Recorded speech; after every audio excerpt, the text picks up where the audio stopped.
I wanted to bring today's episode to the podcast talking about joy. Many times when we're in the middle of a struggle, we put joy on hold. We see this all the time with people on the fertility journey.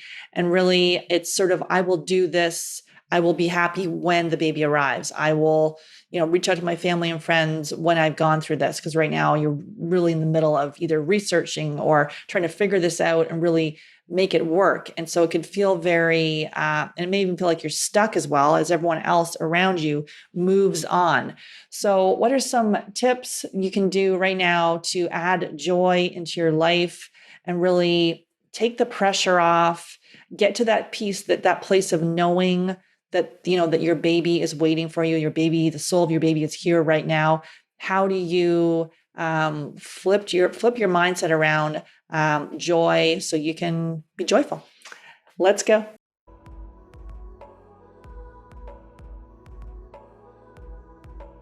Hey there, I'm Sarah Clark, founder of Fab Fertile and your host. I believe the functional approach is the first step for anyone struggling with infertility, and my aim is to help you get pregnant naturally.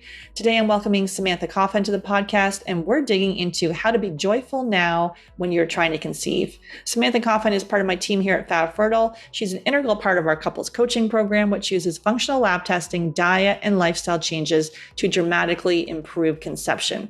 If you're struggling with infertility, your body is desperately trying to tell you something, and focusing on your health will either help you get pregnant naturally, or if you do need to go to the fertility clinic, it will improve your chances of success. Sam is a wellness and mindset coach supporting people transitions from a life full of surviving to thriving.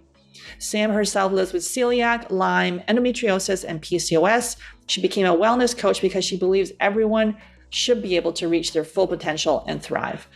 Thanks so much for listening. I'm so thankful that you're here. Make sure you hit subscribe or follow. And if you know someone else who is on the fertility journey, please share this podcast with them. Hey, Sam, excited to have you on the podcast. I'm excited to be here. Awesome.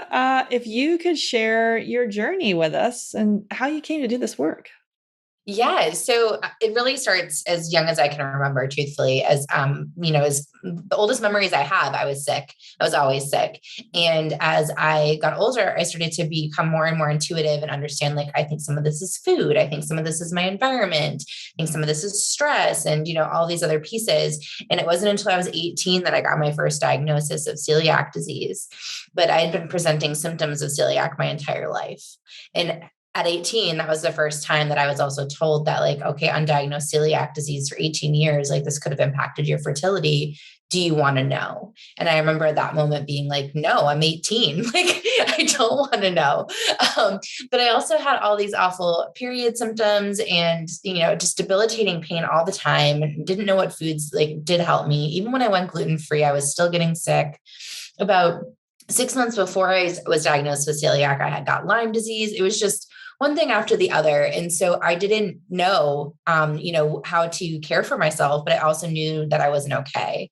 And so, between 18 and I would say like 25, I was really on this journey of like, I'm going to figure this out. I did Whole30 elimination protocols, changed my entire diet, learned about organic, non-GMO, like all the things that, we all know today. Like, I was exploring in like 2007, and I was exhausted, but doing it and seeing results. Like, I was starting to understand, like, oh, wow, this is what soy does to my body. And it's not just gluten, it's also dairy. And this is how conventional eggs versus farm, raised chicken eggs are treating my body. And so I started to explore that then, but it actually took 4 years of infertility for anyone to actually diagnose any of our infertility journey. So when we were going through it, they were just, oh, it's all undiagnosed, unexplained. We don't know what's going on. Like, nothing's really wrong with you. But I was bleeding during sex. I was having extremely painful periods. Like, I had all of these symptoms of very obvious things. I also had out of control blood sugar, but they were looking at my diet and they're like, well, you're not becoming diabetic. Like, what's going on? And so it actually wasn't until 4 years in that I was finally diagnosed with stage 4 endometriosis and PCOS. And it wasn't until 5 years in that someone finally tested my husband's sperm. Yeah, I know. First of all, with celiac, it takes so long to discover. And also with endo, the same thing. And it's just, you're made to think that all these symptoms are normal. Meanwhile, like with all these different things, like common, but not normal. Like period should be uneventful, not curled up on the floor, in excruciating pain. with celiac, people start thinking they're like, it impacts their moods, their gut, their whole entire body. And sort of that medical gaslighting, which we've talked about before on this podcast, and made the patient or the clients made to feel crazy. Not the case. I'm still walking through like my experience with feeling like a hypochondriac, right? Like I'm still having that experience. I go to a pelvic floor PT for my endo, and I will still like, she'll literally be able to feel the muscle contraction. And I'm still thinking that I'm crazy because I was told for years that there wasn't anything. I was on the floor with pain, like, and everyone was like, what's wrong? Because we can't see it. Right. They can't see it. So they're like, nothing's wrong with you. You're fine. And sure enough, I was far from fine. Yeah, and for me, with diagnosis of POI, like I only had like 2 or 3 of these symptoms. Although when I look back, I'm like, I had the period side of things, where the period was super heavy. I'd be bleeding. I'd be using pads. I think everyone thought I had, knew I had my period, and then it went away, and I was so disconnected from my body. I thought it was a great idea that wasn't there. But there's all these clues. So it's like people that come to us. I always say it's not a sick population, but sometimes it is a sick population if you're trying to conceive. But many times it could be you're just not feeling optimal. So you can be feeling with all these different little symptoms. And then once you start to put all the, connect it, then you start to feel amazing. And then the fertility comes back online. And it is try to not like, let's go to the dermatologist for the skin, like our eczema. Let's go to the gastroenterologist for our gut. Let's go to, the psychiatrist and give us medication for our mood. And I don't know, it's just like a very siloed approach. And where you look at the whole body, then you can really start that healing process. And so today we're going to be talking about joy. And it's interesting. I just shared on the podcast a couple weeks ago when I was driving my way across Canada, listening to podcasts, and podcasts came on about joy. And I'm like, oh, I need to have Sam on, because you just really exude joy, like all this stuff you've been through, but you've just got a very, just a very positive, not a Pollyanna or anything like that, but like a very positive, joyful way about you.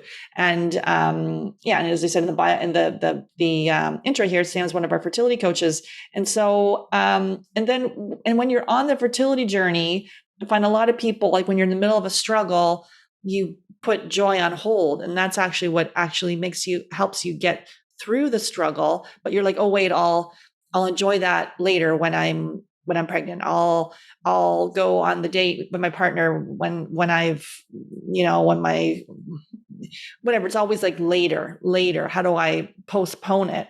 Instead of how do we give this to ourselves now? So yeah, what's your take on that?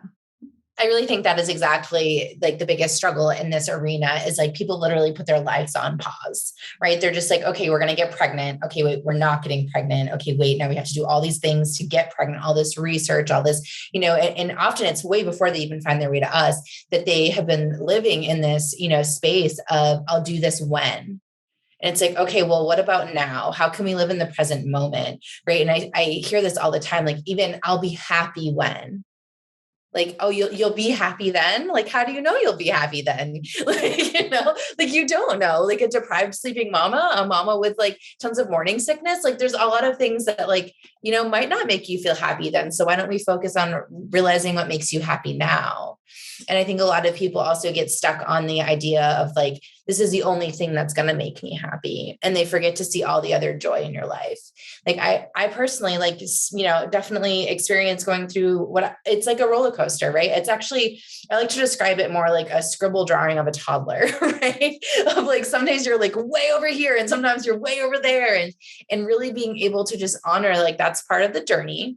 And you're allowed to feel all these emotions. You do not need to be joyful all the time, but you deserve to be happy on this journey and you deserve to find joy. And it doesn't mean that you aren't still fighting for something and that you're not still, working your way towards this large goal you have. But a piece of getting there is making sure that you're taking care of yourself and filling your cup and that you have a growth mindset. And in order to have that, you have to be curating your joy and your happiness.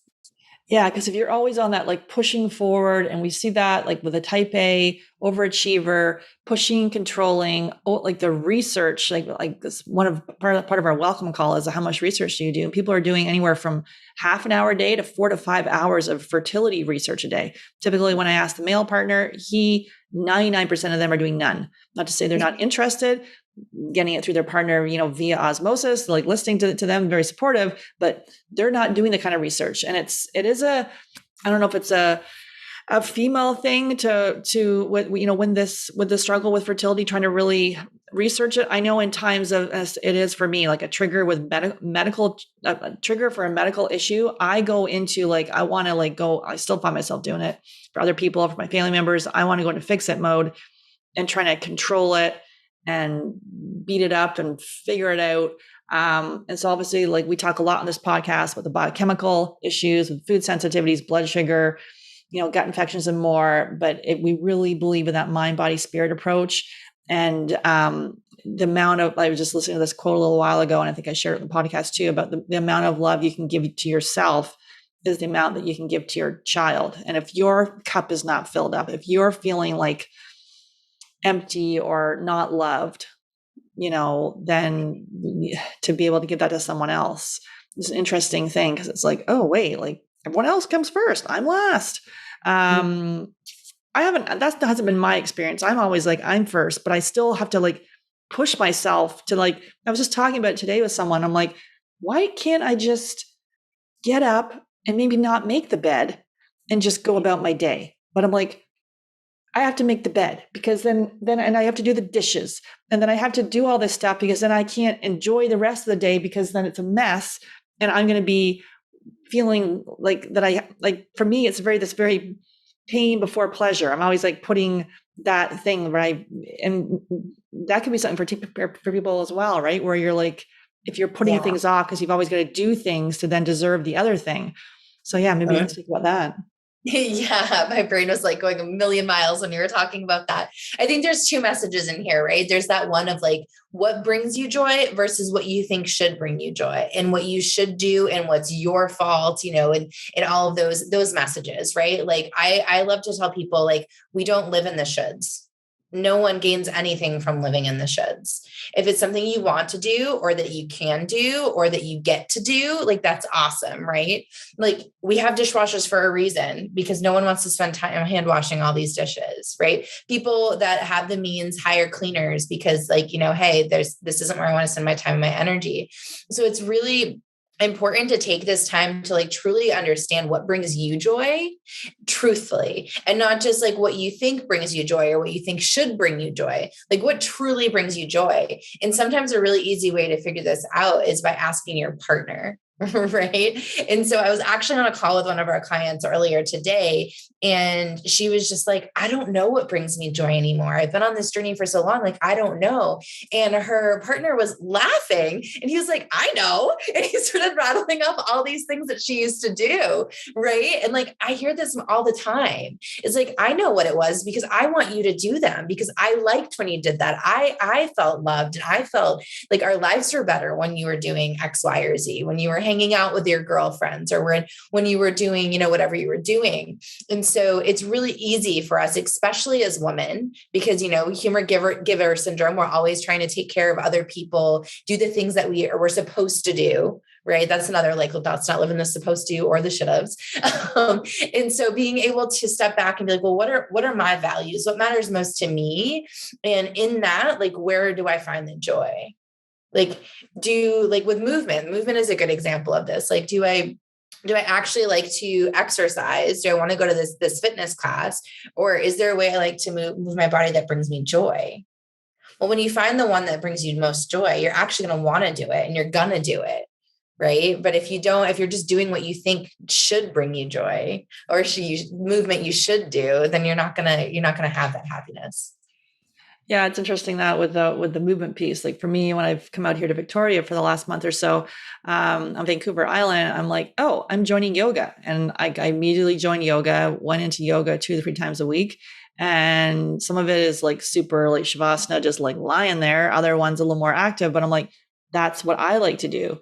Now I did on the weekend, did some surfing. I realized I had more control issues than I freaking knew. I was like, wow, this is like the ultimate in like giving up control to the wave and like letting it go. I'm like, no, holding on. Now that was something that I didn't choose to do and was kind of, my daughter's like, come on. So I did it and it was fun. I don't know, like I think I'd do it again, but it was, bear in mind, it was like, I was in a full wetsuit with like freezing cold water, but luckily with the wetsuit, I didn't notice the cold as I thought I would, but it was interesting with the control piece came up for me. But yeah, it is doing things that you like. And we're like, oh, we can only do the thing we like when we have what we think, when we have what we're struggling to have. So we got to put it off. And then on the way we become miserable. I think sometimes people too think they're giving up their fight if they go and focus on their joy or their happiness. And you're not, right? And you're not even pivoting. You're doing them at the same time, and you're allowed to do that. And it's part of achieving your child is taking care of yourself. And like, how cool would it be if you know exactly all that brings you happiness and joy and how to fit it in your life before you have an infant in your life, right? Like there's so many more barriers to trying to figure out once you have them. Another tool that I love to share with people a lot is like, okay, so you can't think about, what joy would look like for you or how to have joy in this heart aching, moment of your life. What would you tell your daughter if your daughter was in this situation? And all of them come with this tender, loving approach of what they would say and what they would do for their daughter. And they forgot that they can do that for themselves. Before you parent your child, why don't you parent yourself? I love that. I posted in our Facebook group the other day too about like, well, we're always like, oh, let's give advice to some other people. Like, why don't they do this or do that? And often and then kind of like, well, what do I normally tell someone who's in the middle of a struggle? I normally say, you already know what to do. Like before clarity becomes chaos, like you already know. So like listen and quiet, and you don't need to ask 10 different people for advice. And that comes back to me as well, where I'm like, Sarah, if you find yourself going out and asking a bunch of people, no, you already know what to do. And that's where, like, if you, keep calm and sometimes listen to your own advice, what you would tell other people, because when we're in that struggle side of things, and that sometimes we negatively, hypnotize ourselves, this negative feed loop. And we wouldn't say some of these horrible things that we say to ourselves. We would never say that to our, to our friends. Mm-hmm. Anyone we care about or love, we would never speak those words to them. We're really hard on ourselves, and we don't have to be. Mm-hmm. Mm-hmm. And so, so what are some tips here to help with finding joy again? Yeah, I really think that a great place to start is to really, like I mentioned earlier, erase the idea that you should do or you're supposed to do certain things, and really think about truly, honestly, what brings your authentic self the most joy. And sometimes this means cleaning house, right? Like there's so many people that we've worked with that are telling us like, oh, I'm not telling anybody about my infertility. I'm not telling anyone about this journey. And I'm like, okay, well, like your friends don't know. And, I can understand like definitely keeping boundaries away from certain people. Absolutely. Like care for yourself in that way. But like, it's really helpful to have someone in your life that you can be 100% authentic with. Right. And that they're going to help you understand you more than you understand you. So I think it's really important to come back to the basics of like, okay, what are my values? What matters most to me? Who matters most to me? And where can I be my most authentic self? So I think that's really where to start. And I really think once you do that, you'll realize like what brings you joy and happiness and what doesn't. And you'll realize that it doesn't have to be this stereotypical list of self-care things that people say. And sometimes it doesn't even look like self-care at all. Right? Like you don't have to, do a face mask or soak your feet or go to a spa. Like, although I like to do some of those things, of course, like that doesn't have to be what brings you joy. Be like, maybe it's surfing. Maybe it's learning how to skateboard as an adult. Maybe it's cliff diving. Like, who knows? I also think it's really helpful to think about like, okay, well, instead of thinking about I'll be happy when, why not I'll do this before I have kids? Right? What are those things? Like write that bucket list and start doing them. I like the friendship piece. I think a lot of times during this journey, and I know when I was going through it, like someone was always calling me saying, I'm pregnant, or, I'm about to start trying, or, whatever it is, gender reveals and more. And I was, going through donor eggs and waiting on a list and planning my plan if that didn't work. And I was going to quit my job and travel around the world. And I was going to adopt and I was going to do all kinds of things if it didn't work because I was trying to protect myself. And so, and then I didn't necessarily, I don't remember doing this, but I know many people like will move away from move away from those friends because it's painful to be around them. And I know, like, I have a core group of girlfriends. I've had these women since I was 12. There's like 8 of us. And like, I need these women. Like, I'm out here. I'm like, where are they? Yeah, it's just, they light me up. We go there and we just laugh like idiots. Sometimes we're crying. Sometimes we're complaining. Sometimes we're supporting each other. And it doesn't need to be a large group like that. Like one other person that just really, can, and maybe for you, it's your best friend is your partner. So it's like someone that can listen to you. And if it's, not that side of things, but I think many a times we pull away from this support network, and because it can be painful, perhaps they have what we are struggling to have. Or maybe we just feel we can't. The thing is, I haven't experienced the not telling people because I'm like very open. That's why I have a podcast and all the kind of stuff. I want to like tell everyone stuff. So I'm like, yeah, we're all the same. Like I'd be telling people about my freaking itchy armpits and like all kinds of stuff where they're like, Sarah, stop saying that stuff. But you've got to do what feels right for you, right? Because everyone's different. So sometimes people may not feel comfortable about telling someone the whole entire fertility journey. So it is sort of, it is to dipping your toe in it a little bit and saying, what do you want to share? And sometimes not even like being able to think about that before you go places and things like that. But to examine, are you pulling away because there's triggers around there? Yeah, there's so much there. I think that, I've been on both sides, right? Like I'm very transparent and open now. I will tell anyone everything, and there's no such thing as TMI with me. But there was a time where, especially when I was younger, like with, heavy period, I got my period at 10 and it was so heavy. I was bleeding through everything. And I was afraid to talk to anyone. And then doctors would tell me it was normal. And I'm like, oh, I'm just complaining. And so I didn't talk. And then when I was, older, I remember that 18 to 25, when I really like dove head first into the wellness world from this, holistic perspective, I started telling people things and they were like, what? And their like eyes were lighting up. And I was like, I need to scream this from the mountaintops. And then when I learned, 1 in 8 couples were struggling to get pregnant, 1 in 10 women had endo, and most of them weren't diagnosed. Like, I was like, we all know people, we all know it. And if we're keeping it to ourselves, that means someone else is suffering in silence as well. And so that's one perspective I really like to encourage people to look at, is like, okay, if you're keeping it to yourself, who else is keeping it to themselves and struggling alone? Like, why not say something and set boundaries around it? Like, if you don't want to talk about it all the time, then tell them, but being able to tell somebody like, hey. But also I think a lot of women that are struggling, and this has definitely been me as well, like, you feel a roller coaster of emotions when you hear, your best friend is pregnant, or your best friend finally has the baby. Oh, that baby has turned 1 now, right? Like that whole journey, it can definitely be a roller coaster of like happiness and joy and absolute devastation. And riding that roller coaster is the healthiest thing you can do for yourself. Allow yourself to be absolutely devastated. Allow yourself to be super happy for them.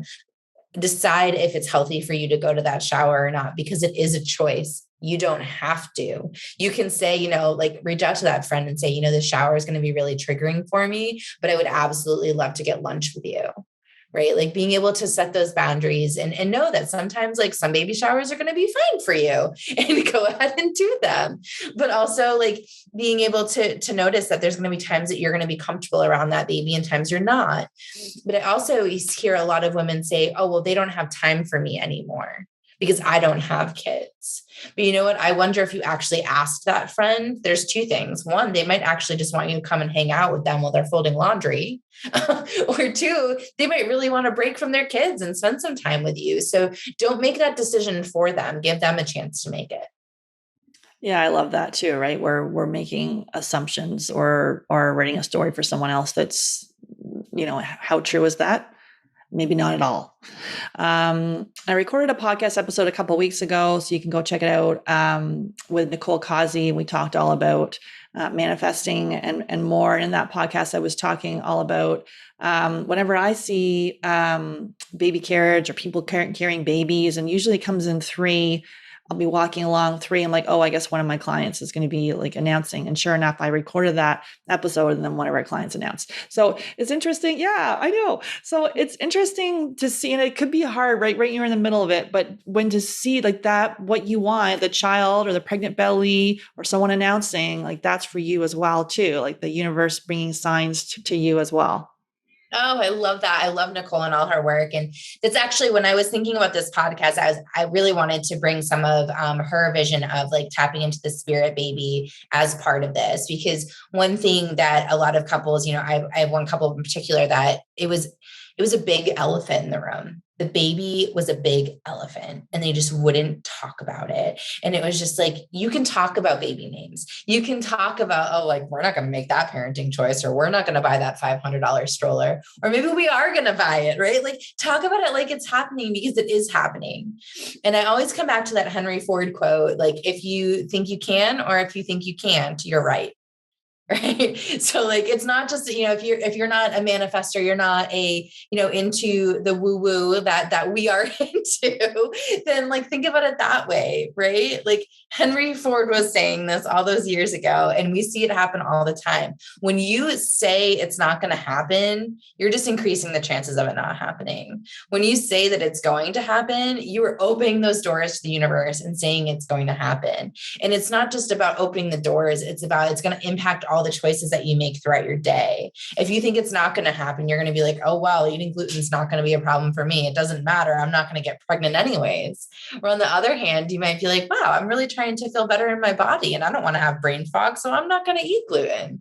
Right. So I really love her work. And outside of just being able to really manifest that life, I think it's really important to bring truth in and to remove the elephant and to actually bring it into excitement again. Like, you're allowed to be excited. You just get to be excited for a little bit longer than other people. Absolutely. Yeah. And that like that knowingness where you just feel, and that's where the calm is, and the peace where it's going to work out, and you let go of the how. Yeah. Take a little bit. Go ahead. One of our clients that recently just had a really tough test result. She met with Amira, one of our counselors here and therapists. And what I loved about that is that she came to our next call saying, I know it's going to happen. And I was like, oh, she's back, right? Like, you knew it was going to happen all these times, but like, you went through a couple chapters here where you truly didn't know, but you knew down deep in your heart that you did believe this. We just had to find our roadmap back to that. Absolutely. Yeah. It's that roller coaster thing. And it's like, okay, do you start again the next day? And you're like, okay, I'm back. And we can all have those days, right, where you feel triggered and everything is just like bothering us. But it's to recognize that you don't need to be on some happy little level plane all the time. But if you're like a shooting up and down like that, that's a whole other thing to kind of recognize, oh, wait a minute, why I'm completely triggered by everything in my environment. How do I potentially either set some boundaries, step away, ask for support, know that you're in a rough place right now, and that you're not alone. Like, the support is around you. Yeah. What about so for me in times of stress, I really like nature, and I'll just talk about my weekend. I was up in Tofino, like literally it felt like at the edge of the world, up in Vancouver Island with all these waves and beaches. And I don't know what's going on with me, but I managed to miss the sunset and the sunrise because we were on the wrong side. I'm geographically challenged, but yeah, when we came back from the weekend, I'm like, wow, like it's just the piece of nature and like walking, and we were hiking in an old growth forest where like the trees were like over 800 years old. It was just it's interesting for me, like the greenery and like nature just is very calming, and I like to like get myself outside 365, always get myself outside every day.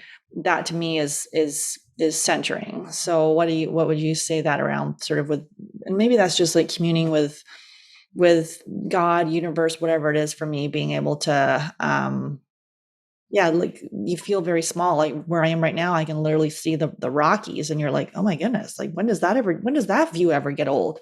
Looking at massive mountains, but and you feel very small in a, not insignificant, but your place in the world. You're like, wait a minute, this is like, it's sort of having some. Instead of thinking like I'm so small, like look at the big world I'm a part of. Look Yeah, at this. exactly. Yeah, that's what I was trying to get. Not that I'm some small little Yeah. little ant, but yeah, but it is kind of, there's bigger things out, but yeah. Yeah, I love that. Yeah. So, I mean, they've been studying this in Japan for, hundreds of years. Shinrinyoku, forest bathing, grounding, whatever you want to call it. It's extremely powerful, and it can be extremely beneficial for your health if it's just like, I think it's like 45 hours a week or like 5 hours a month. There's a few different studies that will say different time, but pretty much just like a little bit of time outside, either every day or like a long stretch over the weekend, like you just did, can do so many things for your nervous system. And so it's a different way of helping your body, reduce stress, because you're actually like connecting with nature, and it's all about like ions and, like so many cool scientific things that I don't even fully understand. But, touching a tree, being barefoot in the grass, gardening, any of those things are really, really restorative. And also, like, the majority of us are vitamin D deficient. So like get outside and soak it in. But it does make us happier. There's a really cool, really foundational study of Shinrin-yoku in Japan, where they were taking people out of cities like Tokyo for the weekend, just the weekend. And they were completely like, all of their vital signs went from completely stressed out, hypertension, intense, to being completely balanced, even a little bit, in the good side of low. And so like, if that can happen in just a weekend when you live in a city like Tokyo, like just imagine what it can be like if you just like step out your front door and go for a walk, if you, read a book near a tree. But some other things that I like to do as well is like really notice like what I'm consuming. So I like to say that I'm on a low information diet. So years ago, part of my fertility journey, but also part of my overall well-being, was I was not going to consume news in the traditional way. So I grew up in a home where the news was always on. My dad would read the paper. We'd hear about this story. My grandma would be mad or sad because something happened to someone that just happened to be the same age as somebody in the family. And so I noticed that, and I saw that. And then when I went to college, I was doing the same thing. And, I went to college during some really interesting political years. My first president that I got to vote for was Barack, all these big, big things. And so when I graduated from grad school, I was just like, I don't want this much anymore. And so now I pay attention to what matters to me. I don't watch the news. My closest friends and family know that if there's something that I should know, please let me know. I recognize that this is from a place of privilege and not everyone can do that. But I don't watch the news. I don't read the paper. I don't look at all of the news. I only look at the news that matters to me the most. I also don't check my phone first thing in the morning, and I don't scroll through Instagram first thing in the morning, or Facebook, or I don't have email notifications on. I really structure my day around like, this is when I'm going to absorb other people's information, and this is when I'm not. I also really, really love the same thing with television shows. I don't watch intense dramas anymore. I just don't do it. Like, I remember really early on in our fertility journey, like we were watching a show and like something happened to a kid in like the first 5 minutes. And I was like, I'm out. And I just haven't ever since. And the same thing with books. Like someone had recommended a book off of like, it was on Reese Witherspoon's like, book list. And I was all excited. I bought it. I read like the first 3 pages and I was like, nope, like this one's not for me. And so I've been really into like light romance. Helen Huang has a 3-book series that like, there's an autistic person in each of them. And it's like really beautiful and light. And like, that's what I'm doing now. Yeah, I'm the same. I didn't realize this about myself, that I am like overly sensitive, like what news, things that are happening. I am like, it just like really affects me, and I feel like depressed about it, and I'm feeling like I'm crying, and I'm like, it just impacts me in a negative way. And I grew up in a very political home. Everyone's always yelling about the politics and all that sort of stuff, and I really wasn't political at all.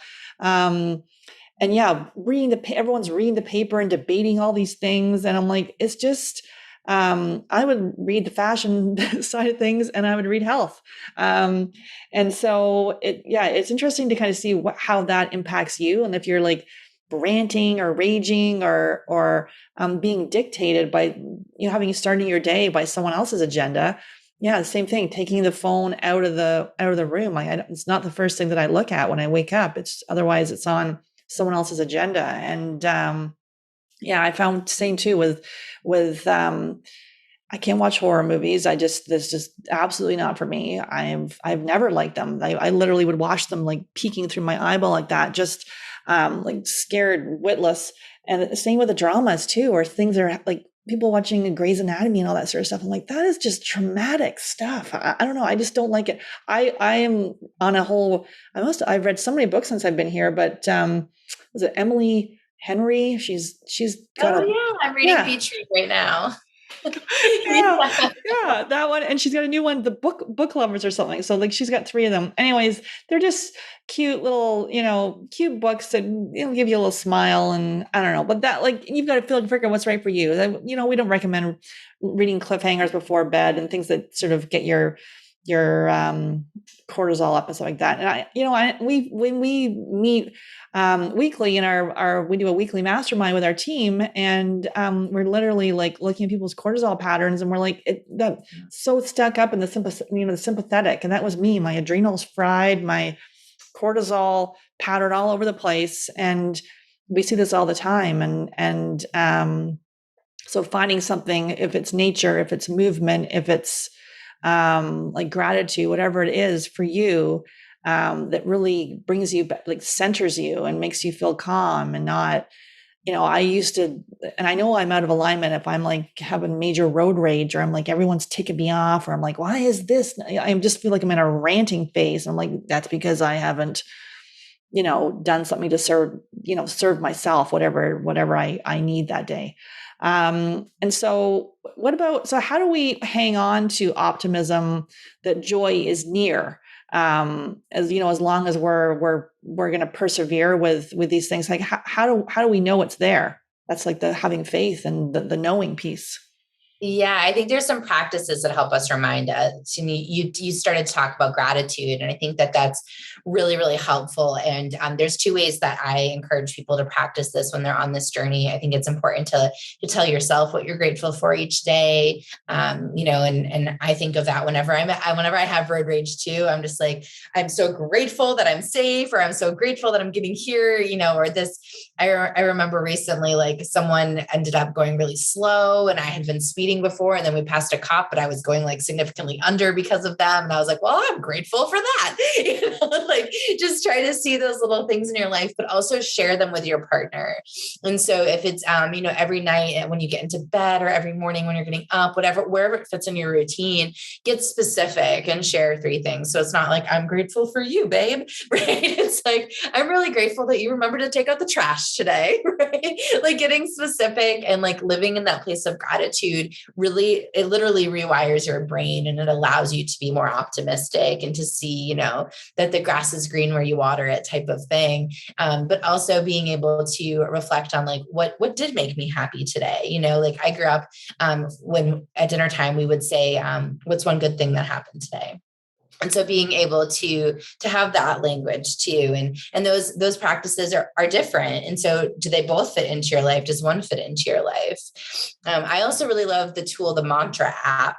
because you can be having an absolute, shit moment. And you can pull up this app to just give you a mantra, and, it could be exactly what you need to hear. And then sometimes you'll look at it and you'll be like, nope. And guess what? You can just hit the button and it gives you a brand new one. And so I really love using that app because like you can use it wherever you are, whenever you just need a mindset reset. And so I also, on that same idea of the mantra and the gratitude practices, I also encourage everybody that we work with to have a stack of Post-its and write down affirmations, mantras, positive beliefs, whatever it is for you, and have them throughout your house. Have one on the back of your phone, in your car, on the door, in your bathroom mirror, on the refrigerator. Like we have them everywhere. And some of them, we change them out, but we have those messages around us.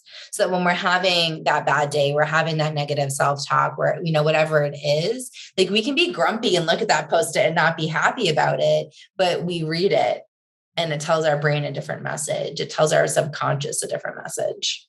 Yeah, the rewiring the brain. I like the app, the 5-minute journal too, where you can do the 3 things that you're grateful for. And then what else? I haven't done it in a little bit. That one, I did it every morning for like years. I love that one. I think that's a really great one to practice too. If you're like, you want to start a journaling practice, but you don't feel like journaling comes natural to you, the 5-minute journal is a great tool. Yeah, they have a journal and an app, so definitely check that one out. And then, we talked about having fun. It's interesting with the fun piece. And like, that seems to be a theme. I'm always like, and it's interesting where you get too worky, you get too like caught up in the world's events, things that are going on. And, I one of the main reasons I married my husband, because that guy makes me laugh. And I'm like, yes. And I'm like, lately, I'm like, you're too serious. Like, what the freak is going on? But yeah, like humor and doing things that are like, we used to go in the grocery store and like when we were younger, I don't know what the heck we were doing. We're chasing each other up and down the aisles. We were throwing, we were just like idiots, but like we were having fun. And so, but as you get older, maybe like that sort of fun piece kind of gets put to side, and it's like having a good laugh where you just like laugh until you cry. And many times it's like, well, when did you last do that? And when you do it, you're like, geez, I needed that. Yeah. Play. Right. We need to play. Like play is not just for children. And a lot of the couples that are going through a fertility journey, like forget to date each other. They're so prepared to be parents and not have that part of their lives for a little while that they forget that they can still have it while they're trying. And so I love the idea of like going back to dating, and challenge yourself. Like, what dates can I do for free? What dates can I plan on this like random weird time? What dates can we do at home? And also like plan dates for the other. Like I've talked to people recently that they're like, oh, well, we go on dates. We will spontaneously go to the movies. And I'm like, did you plan that? Or were you both just sitting on the couch and you're like, oh, let's go see this? Like, what would it actually feel like if your partner planned a date for you? What would it feel like if they made a dinner reservation and you got dressed up? What would it feel like if you went to a shelter to walk dogs? Like, there's all these things that you can do, and like, do them, right? Like bring that back into your life and be playful with it. Go to a thrift store and give each other $5 and say, pick out an outfit for me, right? Like just be silly and goofy in whatever way that serves you two. Yeah, I love that. And then intentional rest. I like this one. It's interesting, giving us permission to have a nap or just go to bed, or like just, you don't need to keep doing, like we're not human beings, or human doings, or human beings. So it's to weave that rest into your routine, which can be hard for people, right? As like, I always make sure I prioritize my sleep and that, but the rest piece, especially if you find that you're like in time, if you're in the middle of a struggle, you're trying to, and your coping mechanism maybe is you're going to throw yourself into more work. Mm-hmm. So, like 12 to 14 hours, there you are pounding away. And, how is that serving you? Yeah, I think it's so much more important to think about rest. Like rest is so much more than sleep, right? Like I do think that, many people are starting to understand the power of sleep. And, if not, when they start working with us, they definitely learn because it's the first thing we're driving home, like Right. sleep and water. Like we've got to start with these really foundational things. But it's really important to honor your body. Right. Like listen to your body. There's going to be times that your body's like, no, I can't go to the gym today. I'm really tired. Or there's going to be times that it's like, I don't even want to watch that TV show. I just want to rest. I just want to lie down. But giving yourself permission to do what your body needs to do when it needs to do it. Right. Like I was never that person. I was always like full calendar all the time. You just spend every moment with every human. And now like my best friend is someone that can sit on the couch with me and like one of us falls asleep and we don't care. Right. Like that's what true friendship means to me these days. But like it's really important to recognize like, maybe instead of a run, I'm going to go for a walk. Maybe instead of, washing the dishes, I'm going to lie down with my dog and pet them for a while. Like just giving yourself permission to do those things is really powerful. And that's a habit that you need to start, doing before you have children, because if anyone's been around little children, you need to take those opportunities to rest. Absolutely. Absolutely. And then serving. So like you talked about, like taking a dog, like I go to a shelter and walk a dog. So serving others can then help us.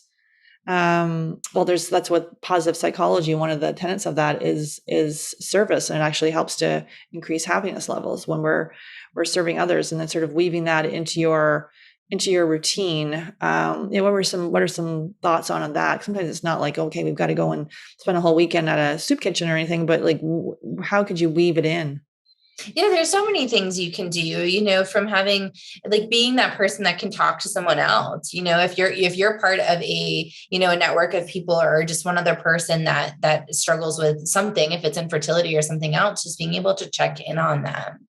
Like that's really powerful. Being able to say like, oh, I recognize this person's going for a hard time. Maybe I'm going to, drop off a snack on their front doorstep or offer to take them out for a meal or take them on a walk so that we can just chat, call someone you love that you haven't called in a long time. And, maybe that's your grandma, maybe that's your sister or someone you just don't talk to regularly. Write letters of gratitude. Like there's so many things you can do that might not feel like traditional service, but when you're doing it from a place of an intention of giving love to someone else, then it is. I wrote a few letters, probably like 3 years into my fertility journey. I had this group of women that our relationships had ended really ugly. One of them was a friendship. One of them was actually like the parent of one of my ex-partners. And I wrote letters to them and all of them got back to me.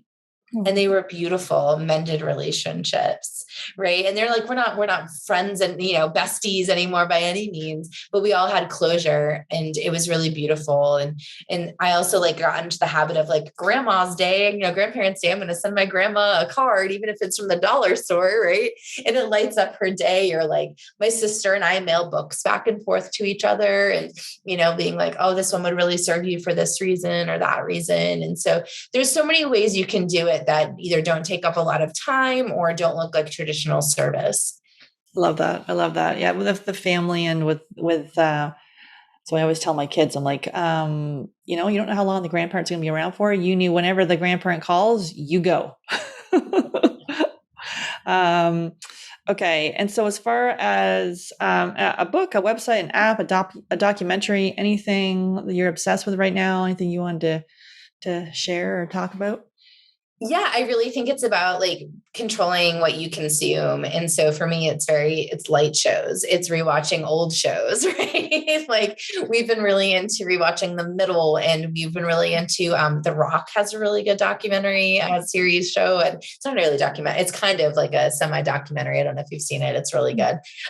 So yeah, just really light TV has been really big for us recently.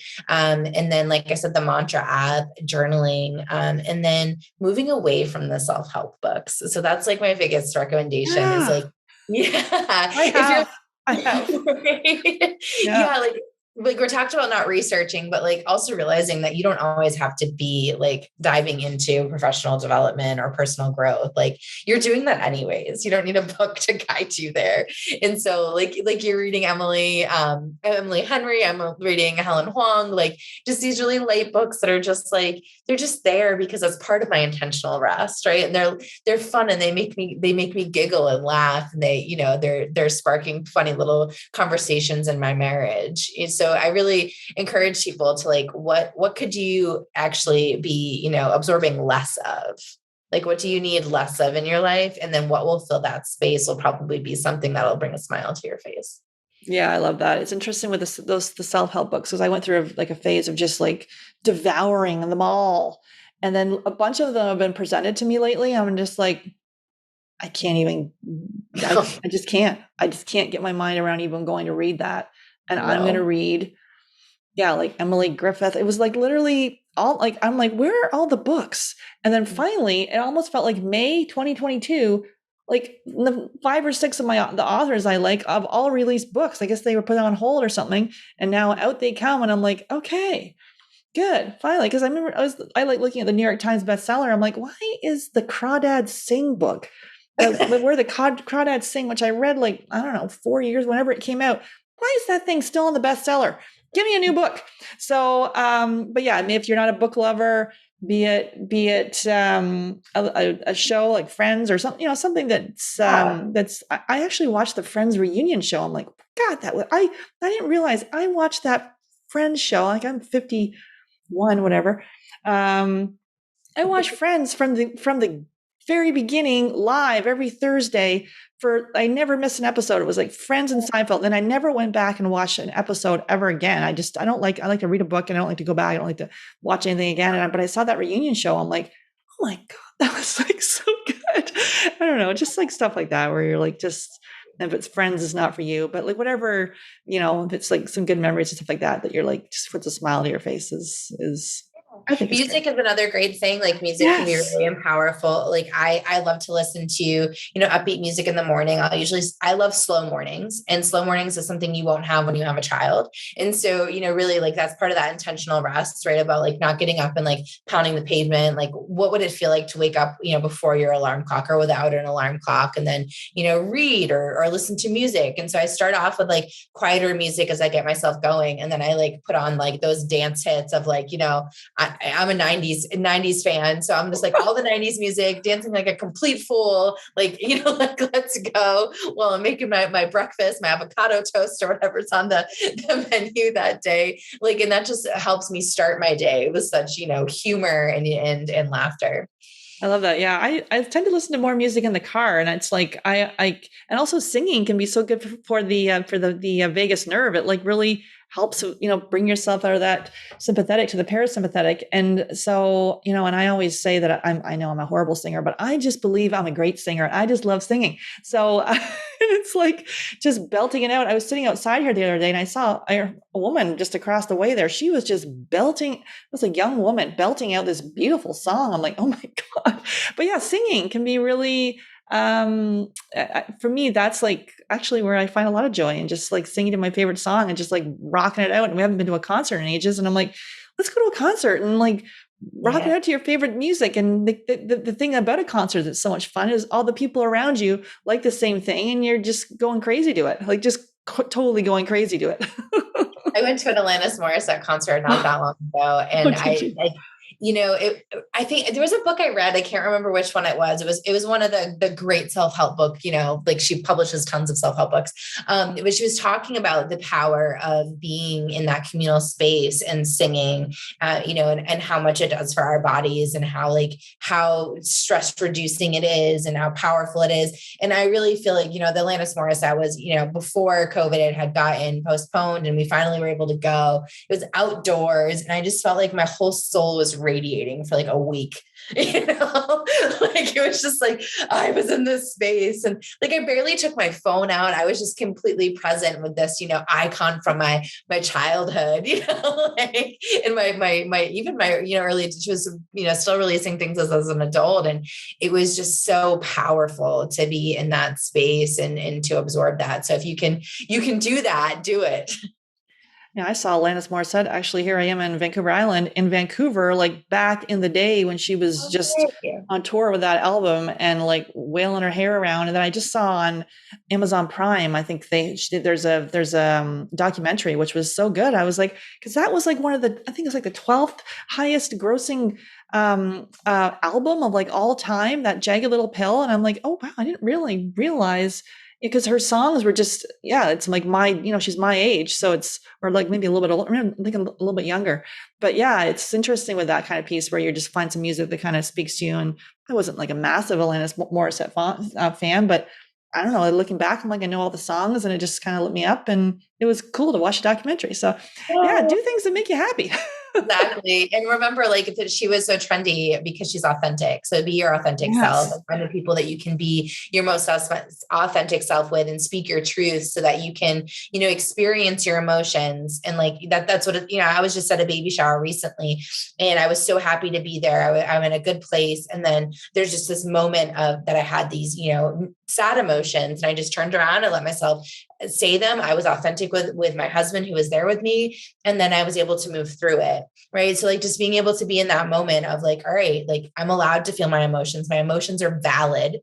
And like having that person that you can be authentic with to move through those emotions, because we can only feel emotions for such a finite time. So it's when we don't allow ourselves to feel them that they get stuck and become chronic illnesses. That's right. We numb out to TV, shopping, whatever is our alcohol, whatever our numbing thing of choices. So yeah. And so any final thoughts on our chat today, Sam? Yeah, start by noticing. Just start by noticing when you're not choosing joy. Start by noticing when you're not choosing happiness, and see what it feels like to say, I'm going to choose joy. I'm going to choose happiness. And think about like, what you can do is maybe start to write a list, maybe do it with your partner of things that you can come to, but it's not going to happen overnight. It's not a switch. It's really starting with that noticing and that, growth mindset. And so when you say something like, I should have, or I have to, be able to switch that and be like, I get to, I want to. And the more you do that, the more that you will feel that optimism, and you will feel that joy and that happiness. It's not something that's unachievable. It's a learned practice. So it's just start to notice, start to practice it, and you'll notice more and more come into your life. I love it. I love it. Thank you so much. Yeah, thank you.